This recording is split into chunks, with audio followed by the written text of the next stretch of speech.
first episode of Retire Ready Texas, a podcast built around real conversations about life, retirement, family, and legacy. I'm Cherish Obar. And I am James Obar. And together, we have spent many years helping families just like yours prepare for retirement, navigate really important healthcare decisions, and protect what they love and what they've built, and plan for the people that they love. But this podcast is about none of those things. It's more than insurance or financial planning could ever cover. It's about the experience that shape us, the lessons that we learn, even if we learn them the hard way, and the stories we want to preserve for those next generations coming in behind us. Yeah, absolutely. Before we begin sharing your stories, I thought you'd like to understand where we come from and how our story got started and how we met, how we built the business, and how caregiving changed our life. Weren't expecting that, and how we nearly lost each other to COVID, and then the experiences that we've put together to start this podcast, Retire Ready Texas. So, this is our story, the story behind the slogan, Leave More Than Money. So, James, let's talk about the beginning. Let's begin there. How did we meet, and what would you say initially drew us together? Initially, I interviewed you for a job, and you didn't take that job. It And wasn't a good job. but you did take me, so thank God that worked out. And we sat down at a coffee shop, and I shared with Cherish my mom had just been diagnosed with Alzheimer's or dementia, and Cherish had started an Alzheimer's Alliance over in Chandler, and was able to share information with me. And then she kind of took it on her own volition to go over and see my dad at his place of employment. And for the first time, Dad really opened up to her. And I thought that was just the greatest act of kindness that I have ever seen. And I think it was her desire to help me. And I was like, wow, it's something like I would have done, but I had never met anybody else like that. And I hope the help that she gave me, and I hope that's something that we can help you guys with too as well. Yep. Yep. So, we didn't know then that our lives would take us where it has taken us, but that first conversation began a relationship, and then a marriage, and then a family, and then a business. And we've done a lot in the last little bit. Yeah. So, how did we go from that first meeting in that coffee shop to building a business together? Yeah, it hadn't been exactly a straight path. I started in insurance and really didn't have a great experience with that. And I told Cherish, if I ever decide to go into insurance again, just slap me. And then I had taken a job as the director of international sales for a cycling company, and that job unexpectedly ended when the company went bankrupt. And then I got a call. I'll never forget it. Tyler Pierce called me from Alabama, and we talked for about 3 hours. And I came home all excited, and I said, Cherish, I think I know where God wants us to be. Yep. And our lives were already full. We had a young daughter. I had a corporate job. I was attending college. So I already had a very full plate.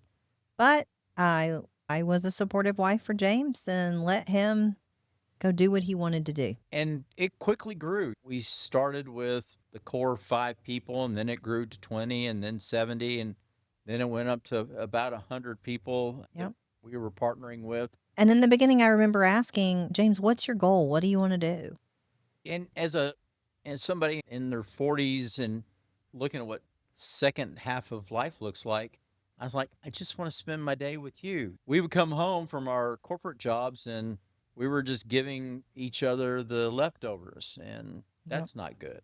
Yep. And so I think when I really saw his heart and he said, I just want to spend my days with you, then I started thinking from a different perspective, from the wife's perspective, how do I give him that? Right. And so then we started working together in the insurance Yeah. And at business. first, it was just Medicare. We understood Medicare. We were captive to an insurance company. And then I was like, I'm not being able to offer everything I need for our families. And so we added Health life, insurance, life insurance, like all the other cancer, things. and then we started into estate planning and helping people It was just a with. natural progression of the conversation. So our business has evolved based on the needs that the families kept telling us that they needed, right? And so we wanted to be there to help them in the gaps that they needed. After sitting in countless living rooms, they all faced the same fundamental concern. They'd worked hard. They were making sure the next generation was taken care of. They didn't want them to face hardships unnecessarily. So that connects directly to what this podcast is about. Oh, and then we heard some disaster stories. You'd sit down, you're like, how long have y'all had this property? And they go, my family was original settlers out here in Texas. And then, due to Financial issues, financial issues and unexpected stints in a long term care facility, they lost it. we have seen families lose 1,000 acres in about a $6 million mistake. And so we didn't want that to happen to anybody else. Absolutely. Leaving a legacy is not simply about how much money you leave behind. It's really about protecting the previous generations, what they sacrificed, what they built, and preparing that next generation to receive it. Yeah, we heard lots of interesting stories when. While we were doing this, Yeah. though, we also had some challenges. We became caregivers, right? So I think this is where some of life's unintended blessings came from. When you begin caring for aging parents, the responsibilities often arrive one at a time. You're helping with driving and then managing bank accounts and taking over their bills and then medications and then diapers and clean clothes and safety. And until you've walked through that, you just don't fully understand what it requires. And that experience kind of gave us a heart for families navigating those different stages of life, approaching retirement, helping your parents through it, watching your grandparents age, like understanding why the planning matters. And retirement, quite honestly, needs to begin like in your 20s and 30s when you're just not thinking about it. Yeah, when you can afford the long term care plan. Right. And So our caregiving journey began with James's mother. At the time, we were raising a young daughter, probably around 5, 6, 7, and her good years were very limited because of her disease. And so caring for James's mother required a great deal from us emotionally and physically, late nights, long days, and keeping a house afloat. yeah, and Dad was hanging on. He just didn't have the experience or the He was energy to do. overwhelmed. Yeah, he was completely. He could make a grilled cheese sandwich and take Mom to Sam's for a hot dog, but that 8 was days a week. pretty much. Where are you going? We're going to Sam's for a hot dog.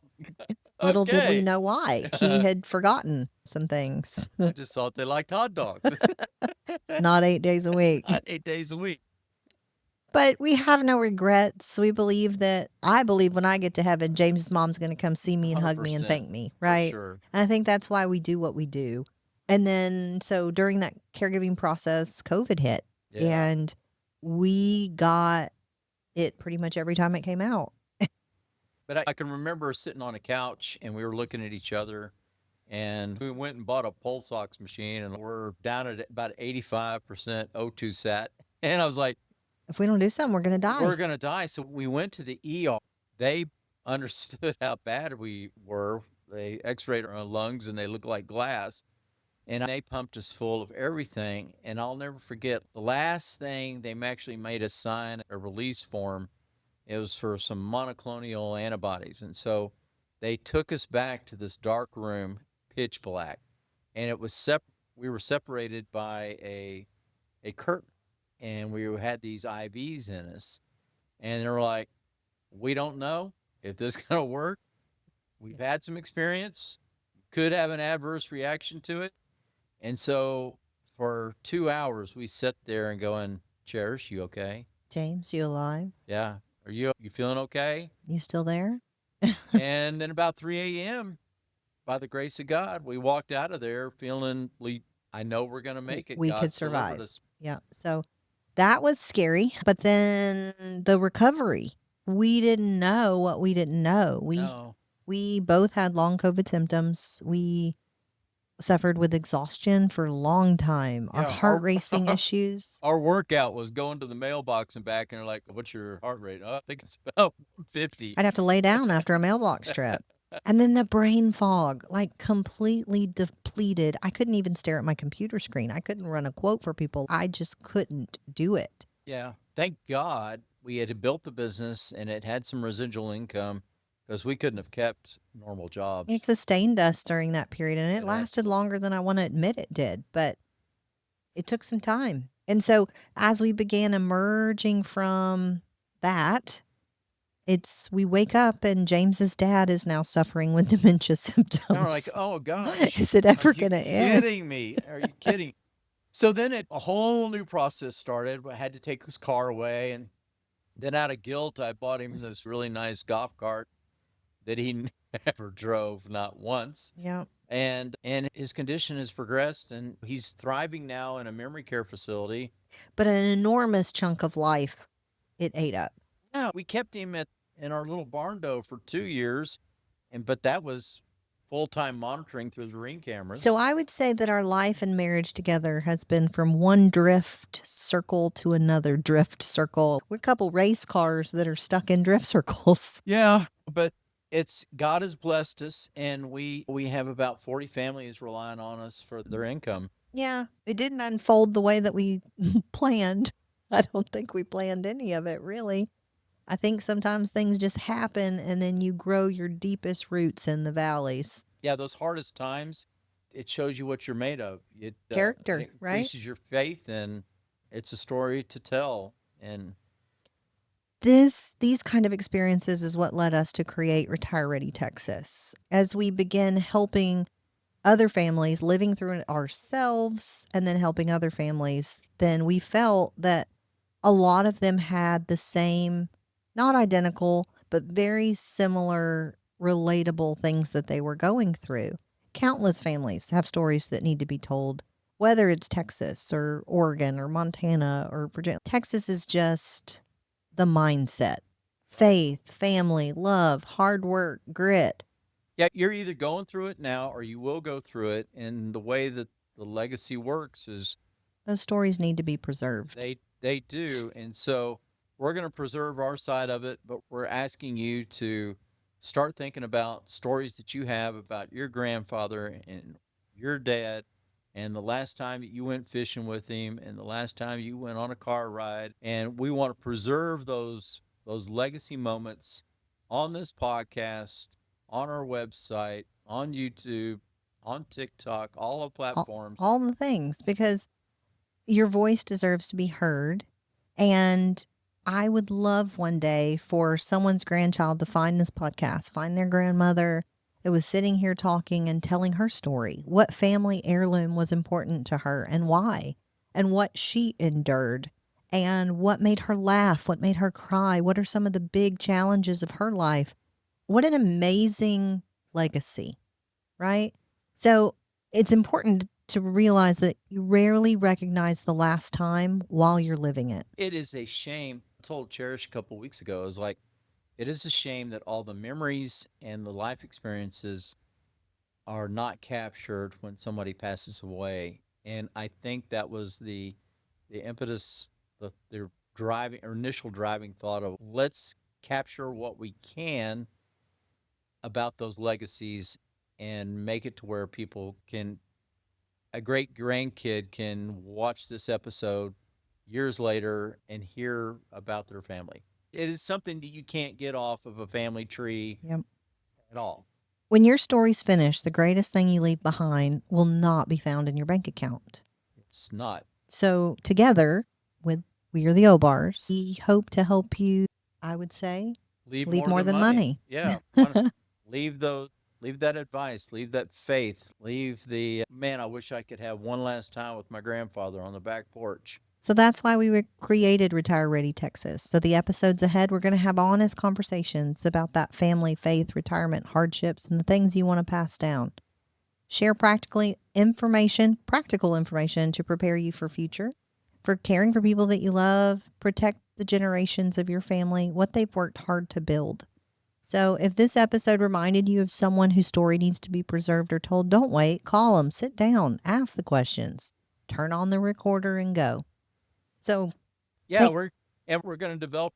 We have already developed a product line called Leave More Than Money, and so when you share your story, we're going to send you a little something to thank you for sharing your story and a little memento that you can keep when you just to remember.